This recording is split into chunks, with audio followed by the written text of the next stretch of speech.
Minilyon nga infrastructure projects gi-turnover sa kagamanang probinsyal ngadto sa Barangay Teresita, Bagong Silang ug ubay sa lungsod sa Pinyan. Dawato nato si Regine Cabilin alang sa kinatibuk-ang detalye. Puno sa kadasig ug kalipay ang mga katawhan dinhi sa Barangay Teresita, lungsod sa Pinyan.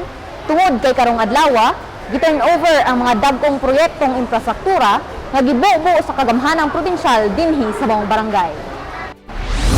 Minilyon nga mga proyektong infrastruktura sa kagamhanang probinsyal ang formal nga gi-turnover ngadto sa Barangay Teresita, Bagong Silang ug ubay sa lungsod sa Pinyan kaniadtong Nobyembre 9 ning tuiga. Gipanguluhan mismo ni Governor Roberto Y. Uy uban sa iyang kapikas nga si Evelyn Tang Uy ug ni Vice Mayor Junjun Simafranca ang ceremonial turnover sa Key of Responsibility ug ribbon cutting sa mga proyekto.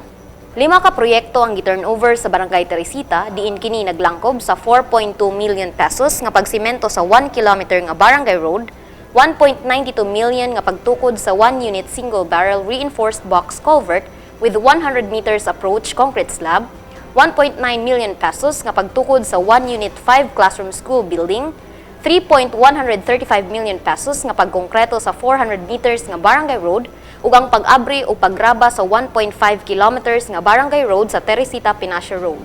Si Barangay Chairman Milanio Languyan ang mipadayag sa iyang dakong pagpasalamat sa labang makagagahom nga pinaagi sa liderato ni Governor Uy na sinati ug natagamtaman sa Barangay Teresita ang mga dagkong proyekto gikan sa probinsya. Kini ilabi na sumala niya nga papahimuslan ang maong mga proyekto hangtod na sa musulunod pa nga mga henerasyon.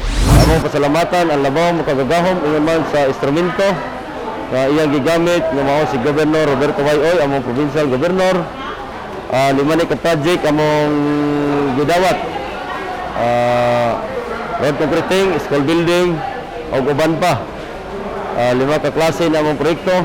Dili matukip among kalipay na among nasinati, among natagamtaman ang mga dagkong proyekto dinhi sa among barangay na among gidawat karong adlaw.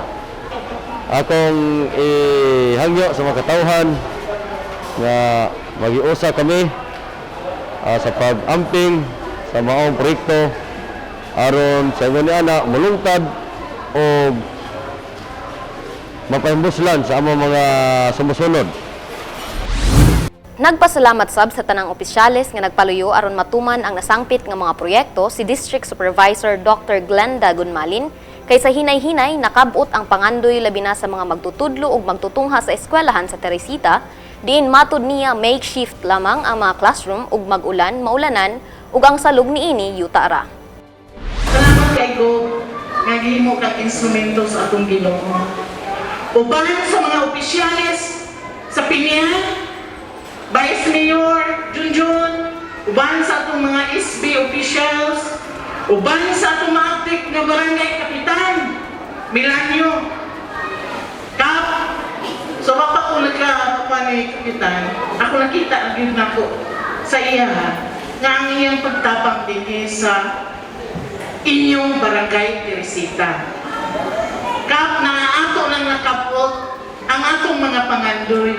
Labi na yun sa mga magtutudlo sa Teresita, kaya ang mga eskwelahan makeshift ra. Nga kung mag-ulan, maulanan yun, ang salog yung tara. O ganon, gitagahan kita og 5 ka classroom.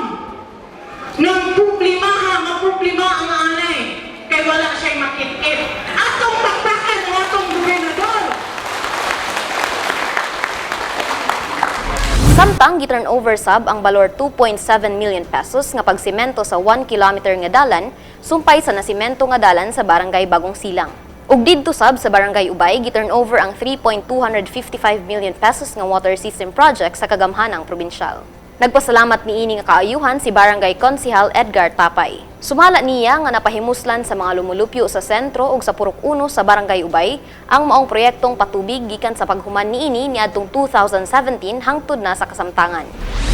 Ako napasalamat nako sa kaayuhan nga gihatag ni gobernador sama sa nining tubig nga project nga gihatag niya atong tuig 2016 kini nahuman ang mga project sa 2017. Muna kami nagpasalamat dako kini gitagaan ni gobernador ni ini maong project.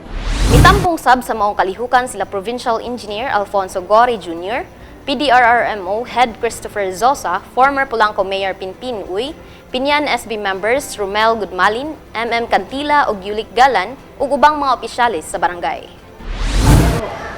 Gikan dinhi sa Barangay Teresita, lungsod sa Pinyan, kini si Regine Cabilin alang sa Zamboanga del Norte Provincial News Network. Ang dapig sa kamatuoran, duyog sa kalambuan. Magpabiling updated sa mga pinakaulahing kalambuan ning atong probinsya. I-like ug i-follow ang among Facebook page ug mag-subscribe sa among YouTube channel. Kini si Cheriza Haralve alang sa Zamboanga del Norte Provincial News Network. Ang dapig sa kamatuoran, duyog sa kalambuan.